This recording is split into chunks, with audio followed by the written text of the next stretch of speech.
So if we think about why we get addicted to video games or substances, it's the inability to tolerate a negative emotion. So sitting with a negative emotion is the first step of every unwanted action, so reward it. So if you don't get out of bed because it is very comfortable, sitting with this uncomfortable feeling should be your first goal. Tell yourself, hey, this is exactly what I wanted. I wanted to feel this uncomfortable feeling so I can be proud of myself that I did it. If you listen to this talk between Lex Friedman and Andrew Huberman talking about David Goggins, you can get an idea of why this could help you overcome the action blockage from those negative emotions. Quick summary, though I don't know if it's 100% correct. The idea is that when you have this mental friction from the negative emotion, your body naturally wants to stay still, run away from this threat.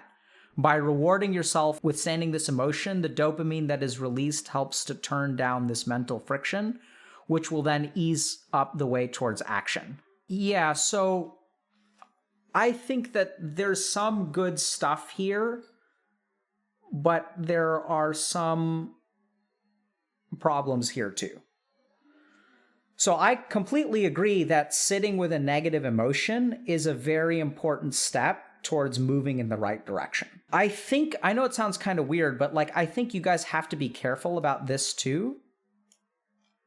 This is the challenge, right? Is it's hard to actually choose what you reward yourself with, right? So if I were to say I should just reward myself for drinking water instead of drinking soda, that's not actually how dopamine works, right? I can tell myself that this is really tricky because I can tell myself tell yourself, hey, this is exactly what I wanted, but this is not actually sitting with something because that's not actually authentically how you feel. Right? So telling yourself something is not actually being authentic. Sure, it can be, you can have some amount of benefit from doing this. Don't get me wrong. There's just a couple of things here which I think are sort of nuanced. And it's the tell yourself part that I think that you have to be careful about.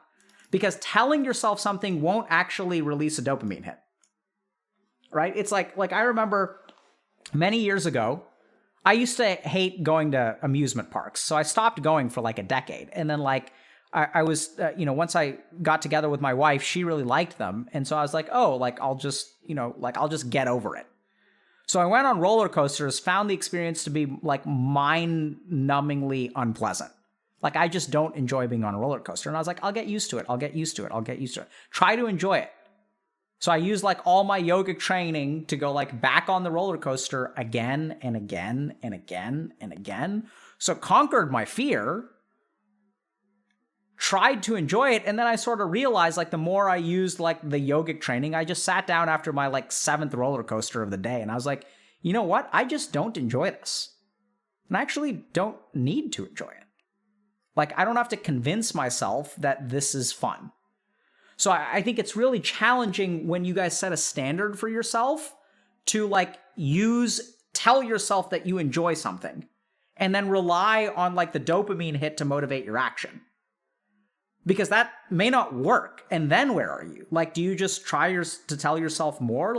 This reminds me a little bit of the power of positive thinking. It's just tell yourself, man. Just tell yourself. Tell yourself that you enjoy this. Tell yourself that this is good. So I think learning how to talk to yourself in a healthy way is absolutely wonderful. Don't get me wrong. It's good to tell yourself nice, compassionate things. So telling yourself has a space, noticing your unwanted emotions and learning how to sit with your unwanted emotions is absolutely very, very important.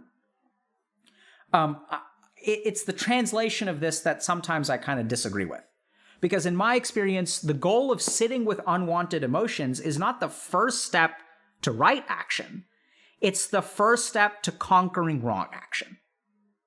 So if we think about why we get addicted to video games or substances, it's the inability to tolerate a negative emotion.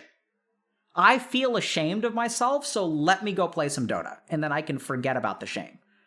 I feel anxious in a social setting, so let me get high first so that I can enjoy social feelings. I worked with people who have marijuana addiction, and the most devastating and hardest marijuana addiction to kick is diagnosed this way. And it is, when I smoke marijuana, I feel the way that other people look. I feel normal. Other people are living normal lives, and I'm not living a normal life. And if I take marijuana, I get access for a few hours to a normal life. That is the hardest addiction to kick. So in my experience, should you learn how to sit with a negative emotion? Absolutely. But be careful, because when you start telling yourself things or forcing yourself to believe a particular thing, that's actually where I think you go wrong. Because what I try to help people do is like sit with the negative emotion, absolutely, but don't let the negative emotion control your behavior. Don't convince yourself otherwise. Actually accept that absolutely sit with the negative emotion, but don't give into it, right? Don't give into the behavior that follows the negative emotion. And that's when I say just don't give into it. That's where the process of not giving into it, this is my problem with a lot of these analyses, is like no one gives you a process. And they tell you the goal. They say, notice your negative emotions, tell yourself this. They don't and it sort of sounds like a process, but what's the real process? The real process is going to be painful. That as you notice the negative emotion, that is actually going to mechanically disable its energy a little bit. And then notice what happens when you give into it, and notice what happens when you don't give into it. Which you are you happier to be? And noticing is just the first step, right? Like awareness precedes control. Good diagnosis precedes good treatment. So you should absolutely notice your unwanted actions. Unwanted emotions, and learn how to sit with them. But the goal is not to transform them into something that you enjoy, because you may not be able to do that. Don't rely on that. The goal is to not let them control you. You should be in control of them, and your behaviors should not be dictated by unwanted emotions. How do you not give in? You start by noticing. And I know it sounds kind of weird, but we can do this. I'll give you guys a meditation practice now, okay? I want you guys to take a food that you dislike and try eating it.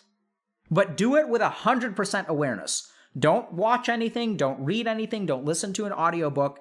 Sit there with the food and take one bite of the food that you dislike. It doesn't have to be your least favorite food, just something you're not a big fan of. Try to be relatively neutral. And just notice what happens to your ability to eat it. As you eat it with full awareness, does it become easier to eat or harder to eat? It's kind of weird, right? So someone says pineapple on pizza, the great divide, right? So if you guys, we could talk about privilege and socioeconomic stuff as much as you guys want to. But we really want to get people upset, we'll talk about whether pineapple belongs on pizza or not. Okay? Just notice what happens with your discomfort. And then see how the discomfort that you have full observation of affects your behavior down the road. Does it make it easier to eat it or harder to eat it? And that will be your answer.